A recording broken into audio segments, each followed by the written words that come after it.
اے ایمان والو، نہ تو اللہ اور رسول سے خیانت کرو اور نہ اپنی امانتوں میں خیانت کرو، اور تم ان باتوں کو جانتے ہو، اور جان رکھو کہ تمہارا مال اور اولاد بڑی آزمائش ہے، اور یہ کہ اللہ کے پاس نیکیوں کا بڑا ثواب ہے۔ مومنو، اگر تم اللہ سے ڈرو گے تو وہ تمہارے لیے حق و باطل کا فرق ظاہر کر دے گا اور تمہارے گناہ مٹا دے گا اور تمہیں بخش دے گا، اور اللہ بڑے فضل والا ہے۔ اور اس وقت کو یاد کرو جب کافر لوگ تمہارے بارے میں چال چل رہے تھے کہ تم کو قید کر دیں یا جان سے مار دیں یا وطن سے نکال دیں، تو ادھر تو وہ چال چل رہے تھے اور ادھر اللہ تدبیر کر رہا تھا،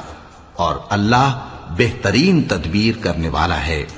اور جب ان کو ہماری آیتیں پڑھ کر سنائی جاتی ہیں تو کہتے ہیں یہ کلام ہم نے سن لیا ہے، اگر ہم چاہیں تو اسی طرح کا کلام ہم بھی کہہ دیں، اور یہ ہے ہی کیا، صرف اگلے لوگوں کی حکایتیں ہیں۔ اور جب انہوں نے کہا کہ اے اللہ، اگر یہ قرآن تیری طرف سے برحق ہے تو ہم پر آسمان سے پتھر برسا یا کوئی اور تکلیف دینے والا عذاب بھیج دے،